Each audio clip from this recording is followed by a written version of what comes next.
Family political డ్రామాగా మారిపోయినాయండి. తాజా సమాచారం ఏంటంటే విజయమ్మ గారు ఇప్పటివరకు షర్మిలతో ఉన్నారు.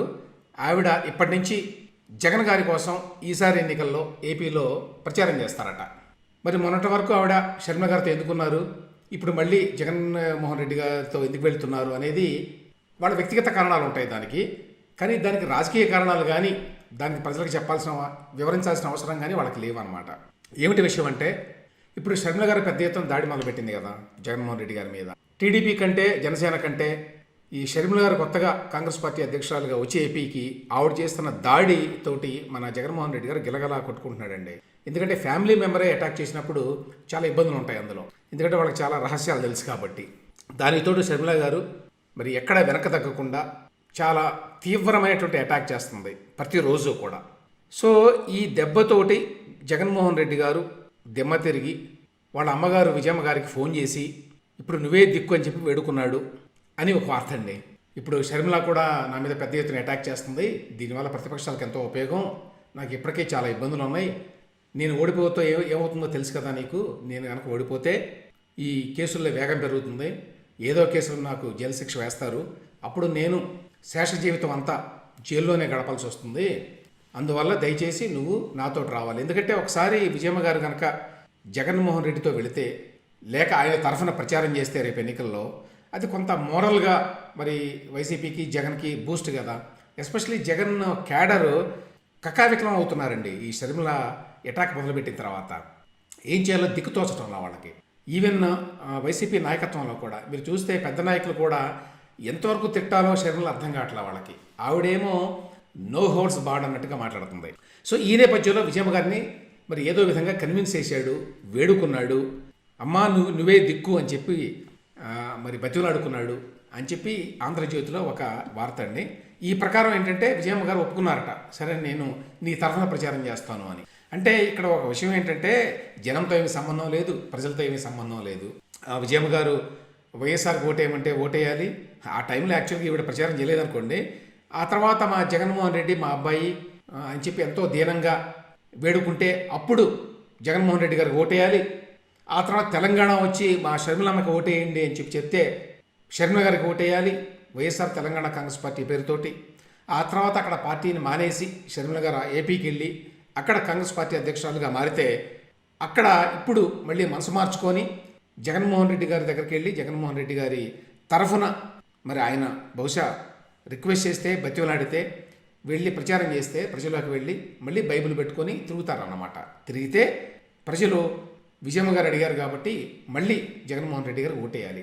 2019 ఎన్నికల్లో చాలా పెద్ద ఎత్తున మరి విజయమ్మ గారు కూడా ప్రచారం చేసిందండి. ఎస్పెషలీ ఆవిడ బైబిల్ పట్టుకుని తిరగడం వల్ల జరిగిన ప్రయోజనం అందరికీ తెలుసు. సో ఆ నేపథ్యంలో 2019 తర్వాత జగన్మోహన్ రెడ్డి ఏం చేశాడు, ఏం చేయలేదు, ఇన్ని అకృత్యాలు ఆయన ప్రభుత్వం మరి చేసింది ఆంధ్రప్రదేశ్లో, ఈ విషయాల గురించి ఆవిడకేమీ బాధ్యత లేదు. మా అబ్బాయికి ఓట్లు వేయండి అని చెప్పింది, వెళ్ళిపోయింది, మళ్ళీ ఇప్పుడు వచ్చి మా అబ్బాయికి ఓట్లు వేయండి అని అడుగుతున్నారు. అంటే ఆంధ్రప్రదేశ్లో రాజకీయాలు మరి ఏ విధంగా మారిపోయినాయి, కొంతమంది వ్యక్తుల చుట్టూనే ఎట్లా తిరుగుతున్నాయి, కొంతమంది వ్యక్తులు లేక కొన్ని ఫ్యామిలీస్ ఎట్లా ఆంధ్రప్రదేశ్లో రాజకీయం అంతా మా చేతుల్లో ఉండాలి, అధికారం అంతా మా చేతుల్లో ఉండాలి అని చెప్పి భావిస్తున్నాయి అంటానికి ఇది బెస్ట్ ఎగ్జాంపుల్ అండి. అంటే ఇది ఎక్స్ట్రీమ్ ఎగ్జాంపుల్ యాక్చువల్గా చెప్పాలంటే. సరే ఫ్యామిలీస్ పోటీ చేస్తున్నాయి ఎన్నికల్లో చాలా చోట్ల అన్ని పార్టీల్లో, అంతవరకు నిజం ఇప్పటి వరకు. కానీ ఈ విధంగా మేము ఎటుపడితే అటు వెళ్తాము, మేము ఎప్పుడు ఎవరికి ఓటేయమని అంటే మీరు వాళ్ళకి ఓటేయాలి అనేటువంటి మరి ఆ కాన్ఫిడెన్స్ ఎట్లా వస్తుందో వీళ్ళకి మాకు అర్థం కాదు. సో విజయమ్మ గారిని మనం 2024 ఎన్నికల్లో మరికొద్ది రోజుల్లో ఆవిడ బైబిల్ పట్టుకొని మళ్ళీ వెళ్ళి మా అబ్బాయి జగన్మోహన్ రెడ్డి మరి అందరూ కూడా ఆయన వెంటాడి వేధిస్తున్నారు, ఆయనకి ఇప్పుడు ఉన్నటువంటి అధికారం సరిపోదు, దయచేసి మరొకసారి ఆయనకి అధికారం కట్టబెట్టండి చెప్పి మళ్ళీ చెప్పబోతోంది అనేది విషయం అండి. ఆవిడ జగన్మోహన్ రెడ్డి గారి వైఎస్ఆర్సీపీ గౌరవాధ్యక్షురాలుగా ఉండేది. మరి ఆవిడని గౌరవాధ్యక్షులుగా తీసేశారు ఆ ప్లేనరీలోనే. మళ్ళీ ఇప్పుడు వెళ్తుంది ఆవిడ. అంటే ఇక్కడ ఏంటంటే వాళ్ళ అబ్బాయికి అధికారం రావడం అనేది ఒకటే ఆవిడకి ఇంపార్టెంట్, మిగతా విషయాలు అనవసరం అన్నమాట. వాళ్ళ అమ్మాయికి కానీ లేకపోతే వాళ్ళ అబ్బాయికి కానీ అధికారం ఉండాలి. వాళ్ళు ప్రజలకు ఏం చేస్తున్నారు, ఏం చెప్తున్నారు, ఆంధ్రప్రదేశ్ పరిస్థితి ఏంటి, ఇటువంటి విషయాలే అనవసరం అండి ఆవిడకి. ఆ తర్వాత ఇప్పుడు ఈవిడ జగన్మోహన్ రెడ్డి గారి కోసం కనుక రేపు నిజంగా బైబిల్ పట్టుకొని ఆంధ్రప్రదేశ్లో ఎన్నికల ప్రచారంలో తిరిగితే అది షర్మిలకి దెబ్బే, అందులో సందేహం లేదు. షర్మిల ఇప్పటికే ఒంటరండి. ఆవిడికి అండగా వాళ్ళ అమ్మ ఉన్నది ఇప్పటి వరకు.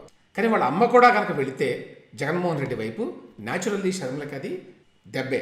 నైతికంగా దెబ్బ, రాజకీయంగా కూడా దెబ్బ. రాజకీయంగా దెబ్బ ఎట్లా అంటే, ఇప్పుడు ఈవిడ ఏదైతే చెప్తోందో షర్మిల జగన్మోహన్ రెడ్డి గారి గురించి, అతని యొక్క వ్యక్తిత్వం గురించి, అతని వైఖరి గురించి, అతను నియంతలాగా వ్యవహరిస్తున్నాడు రాష్ట్ర ప్రభుత్వంలో అని చెప్పి చెప్తున్న మాటల గురించి, ఇవన్నీ కూడా వాళ్ళ అమ్మ కూడా నమ్మడం లేదు అనేటువంటి అర్థం వస్తుంది.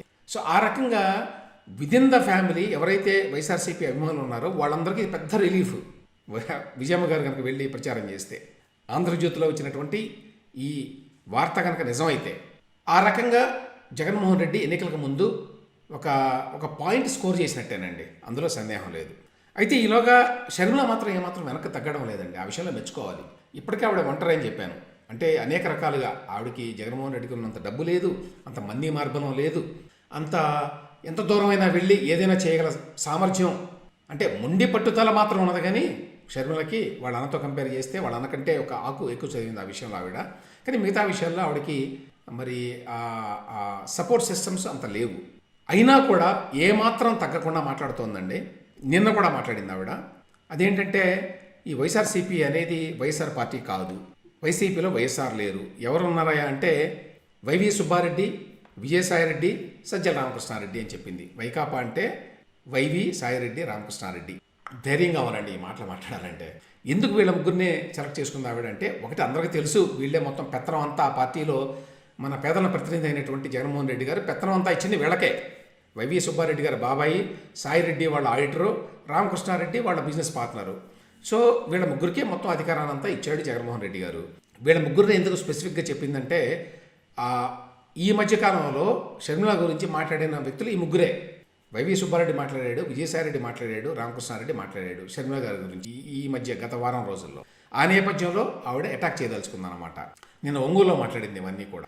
సో ఆ రకంగా ఆవిడ ఆ దాడిని ఏమాత్రం కూడా తగ్గించలా, చాలా సూటిగానే అటాక్ చేస్తుంది, చాలా కఠినంగానే మాట్లాడుతుంది అన్ని మాటలు కూడా. జగన్మోహన్ రెడ్డిని ఉక్కిరి బిక్కిరి చేసేటువంటి క్రిటిసిజం అవి చేస్తూనే ఉంది ఆవిడ. మరి ఎంతవరకు తట్టుకొని మరి ఆవిడ నిలబడగలదు అనేది మరికొద్ది రోజులుగానే తెలియదండి మనకి. ఇప్పుడు విజయమ్మ గారు కూడా నిజంగానే అటువైపు వెళ్ళింది అనుకోండి జగన్ గారి తాడేపల్లికి, అప్పుడు ఏమిటి పరిస్థితి అనేది చూడాలి. అప్పుడు కూడా తట్టుకొని నిలబడగలదా, ఎదుర్కోగలదా జగన్మోహన్ రెడ్డి లాంటి కరుడుగట్టినటువంటి వ్యక్తిని అనేది చూడాలి. భారీ సభలు 2 జరిగినాయండి. భీమునిపట్నంలో మరి జగన్మోహన్ రెడ్డి గారు పెద్ద ఎత్తున సభ చేశాడు. అదేవిధంగా మన చంద్రబాబు నాయుడు గారు కూడా అక్కడ ఉరవకొండలో మీటింగ్ పెట్టారు. సో ఆయన రాయలసీమలో, ఈయన ఉత్తరాంధ్రలో అనమాట. పెడితే సహజంగానే జనం వస్తారనుకోండి ఎలక్షన్ టైంలో రెండింటికి. అది పక్కన పెడితే జగన్మోహన్ రెడ్డి గారు ఏం మాట్లాడారు అనేది ఒకటి చూడాలండి, చాలా ఆసక్తికరం. ఒకటి ఏంటంటే ఆయన ఒక్కోసారి ఒక్కొక్క భాష వాడతాడు. జగన్మోహన్ రెడ్డి గారి ఒరిజినల్ భాష వేరండి. దుష్ట చతుష్టయం లాంటి పదాలు ఆయనకు తెలియదు. ఆయన యాక్చువల్గా సరిగ్గా పలకలేడు కూడా, ఎందుకంటే ఆయనకి పరిచయం లేదు వాటితోటి. ఆయన క్రిస్టియన్ బైబిల్ నేపథ్యంలో పెరిగాడు. అందువల్ల చర్చి భాష బాగా వచ్చు ఆయనకి. కొంత ఆ భాషలోనే మాట్లాడతాడు.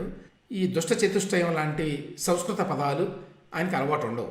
ఆ పదాలు పెట్టారు అంతకుముందు, గమనించుంటారు చాలామంది. ఇప్పుడు తాజాగా నిన్న పాండవులు, కౌరవులు, అర్జునుడు అని చెప్పి మాట్లాడాడు. ఇందులో ఏమన్నాడు, కురుక్షేత్ర యుద్ధానికి సిద్ధమైన పాండవ సైన్యం, సేనాధిపతులు కనిపిస్తున్నారు. ఇక్కడ పాండవ సైన్యం కనిపిస్తుంటే అక్కడ కౌరవ సైన్యం ఉంది, వారి సైన్యంలో దుష్ట చతుష్టయం ఉంది అని చెప్పి మాట్లాడాడు.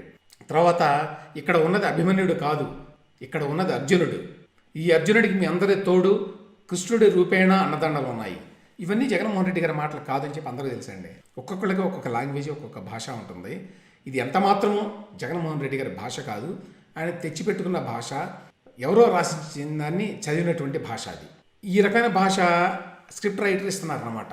ఆ స్క్రిప్ట్ రైటర్ ఎవరంటే గతంలో ఈనాడులో పనిచేసి, ఆ తర్వాత సాక్షిలో పనిచేసి, ఇప్పుడు సీఎం గారి ఆఫీస్లో ఏపీలో అడ్వైజర్గా జగన్మోహన్ రెడ్డి గారు పెట్టుకున్న వ్యక్తి.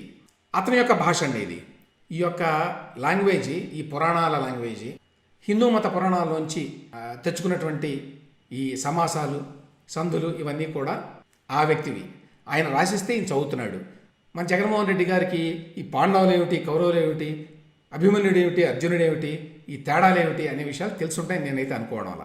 కానీ ఇచ్చినట్టు చాలా పద్ధతిగా చదువుతాడండి, అందుకు మెచ్చుకోవాలి. ఎక్కువ మంది జనాన్ని అట్రాక్ట్ చేయాలంటే మనం ఇటువంటి పదాలు వాడాలి. దుష్ట చతుష్టయమని, పాండవులని, కౌరవులని, అభిమన్యుడని, కృష్ణుడని, అర్జునుడని అందుకు తగ్గట్టుగా తను మలుచుకొని కష్టపడి మాట్లాడుతున్నాడు. అవన్నీ అవి లోపల లేకపోవచ్చు ఆయనకి. ఇంకొకటి ఏంటంటే నిన్న కూడా గతంలో అలాగనే పేదలు పెత్తందారులు అని మాట్లాడాడు. అది మాట్లాడడానికి అంత హిపోక్రసీ ఉండటం కూడా చాలా కష్టం అండి. భయంకరమైన హిపోక్రసీ ఉండాలి. దేశంలో అత్యంత సంపన్నుడైన ముఖ్యమంత్రి ఆయన. అఫీషియల్గా ఇదేదో ఎవరో క్రిటిసైజ్ చేసేది కాదు, ఊరికి మాట వరుసగా అట్లా అంటాం కాదు. ఆయన అఫీషియల్గా అసోసియేషన్ ఫర్ డెమోక్రటిక్ రిఫార్మ్స్ వారి లెక్క ప్రకారం దేశంలో అత్యంత సంపన్నుడైన ధనవంతుడైన ముఖ్యమంత్రి ఎవరయ్యా అంటే జగన్మోహన్ రెడ్డి గారు. అంత ధనవంతుడు మరి ఇంకే ముఖ్యమంత్రి లేడు మొత్తం భారతదేశంలో. ఆయన నేను పేదలకు ప్రతినిధిని, పెత్తందారుల మీద నేను పోరాడుతున్నాను అంటాడు. అది గొప్ప విచిత్రం అండి. ఎంత డైకాటమీ ఉంది అందులో, ఎంత వైరుధ్యం ఉంది, ఎంత హిపోక్రసీ ఉంది, ఎంత వంచన ఉంది. అయినా కూడా అతను కొంతమంది జనానైనా కన్విన్స్ చేయగలుగుతున్నాడు తాను పేదల ప్రతినిధి అని. అతనికన్నా ఆస్తిపాస్తులు మామూలు ఆస్తిపాస్తులు కాదు. అసలు ఆంధ్రప్రదేశ్ సంగతి తీసేయండి, మొత్తం భారతదేశంలోనే సంపన్నుడైన ముఖ్యమంత్రిగా ఉన్నాడు. అయినా కూడా నేను పేదలకు ప్రతినిధిని, పెత్తందారులు మిగతా వాళ్ళ మీద నేను పోరాడుతున్నాను. గ్రేట్ అది. తర్వాత యుద్ధానికి సిద్ధం అని పెట్టారండి నేను పేరు జగన్మోహన్ రెడ్డి గారి మీటింగ్.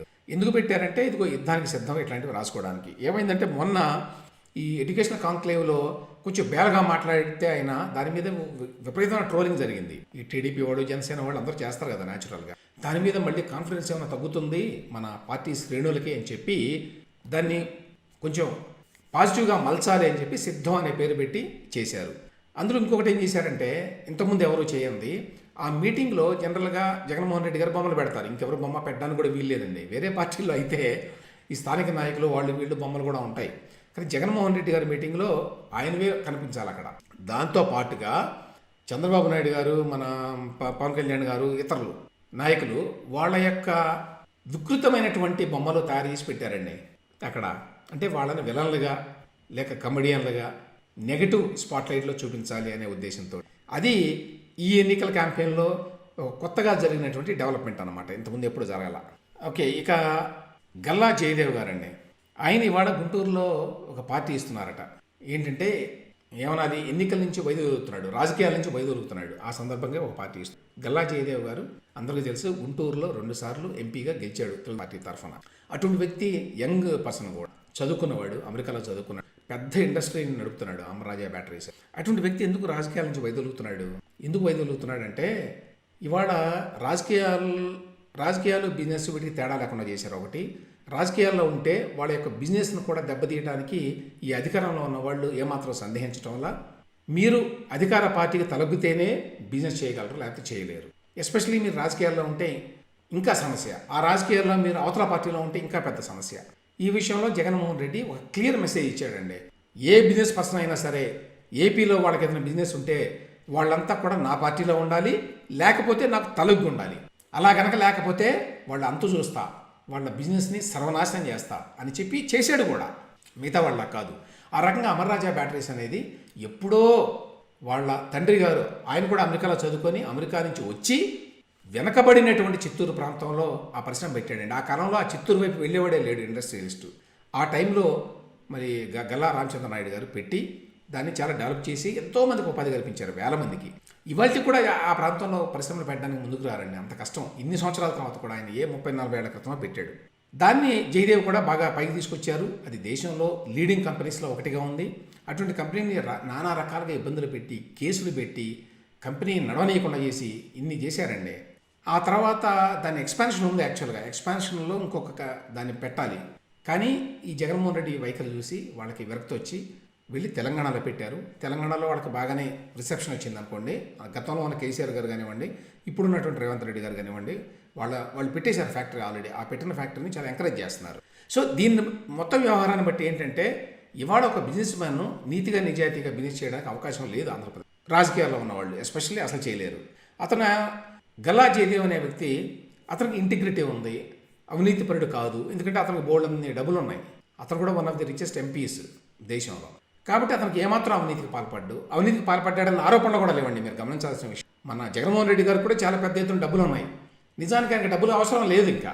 అయినా కూడా బీభత్సమైన అవినీతి ఉంటుంది, అంతులేని ధన దాహం ఉంటుంది జగన్మోహన్ రెడ్డి గారికి. అటువంటిది లేదు. వాళ్ళు పాపం వాళ్ళ డబ్బులు ఖర్చు పెట్టుకొని చేశారే కానీ ఎంపీగా కూడా వేరే వాళ్ళ నుంచి డబ్బులు తీసుకోవడం అనేది లేదు. తర్వాత చదువుకున్నవాడు, ఒక డీసెన్సీ ఉంది, ఒక డిగ్నిటీ ఉంది, పార్లమెంట్లో కూడా ఎంతో చక్కగా మాట్లాడాడు ఏపీ యొక్క ప్రయోజనాల గురించి. కానీ ఇవేవి కూడా పట్టవండి మనం.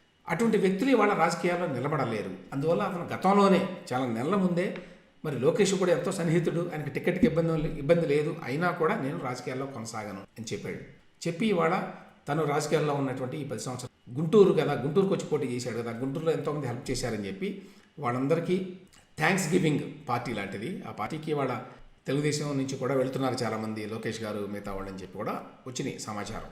ఏమైనప్పటికీ గల్లా జయదేవ్ లాంటి వ్యక్తులు ఇవాళ రాజకీయాల్లో మనగలగలేకపోతున్నారు అనేది చాలా ఇంపార్టెంట్ అండి. ఏ పార్టీ అనేది పక్కన పెట్టండి, ఏ పార్టీలోనైనా చదువుకున్న వాళ్ళు, జీవితంలో సాధించిన వాళ్ళు, వ్యాపారవేత్తలు, తర్వాత ప్రజల కోసం ఎంతో కొంత చేద్దాము, మనకు వ్యక్తిగతంగా ఏమీ అవసరాలు లేవు అనుకున్న వాళ్ళు, రాష్ట్రం యొక్క ప్రయోజనాల గురించి ఒక లార్జర్ పర్స్పెక్టివ్లో ఆలోచించగలిగిన వాళ్ళు, కొంత దీర్ఘకాలిక దృష్టి ఉన్నవాళ్ళు, అటువంటి వాళ్ళు ఇవాళ రాజకీయాల్లో ఉండలేరు. రాజకీయాల్లో అంతా కూడా అది అధినాయకుడిని పొగిడి అడ్డగోలుగా అవినీతికి పాల్పడి చాలా నీచమైన రాజకీయాలు చేసేటువంటి వ్యక్తులు మాత్రమే ఇవాళ రాజకీయాల్లో ఉండగలుగుతున్నారు. వాళ్ళకు మాత్రమే అస్తిత్వం ఉన్నది. మిగతా వాళ్ళు ఎవరైనా సరే ప్రజల కోసం ఆలోచించిన, లేదు నీతి నిజాయితీగా ఉన్నామని అనుకున్నా, ఒక పద్ధతిగా ఏదైనా చేద్దామని ప్రయత్నించిన వాళ్ళు రాజకీయాల్లో మనగలగలేరు అనడానికి ఒక గొప్ప ఎగ్జాంపుల్గా గల్లా జయదేవ్ కేసు నిలబడుతుందండి. ఇవండి వాటి వార్తలు, వాటి విశ్లేషణ.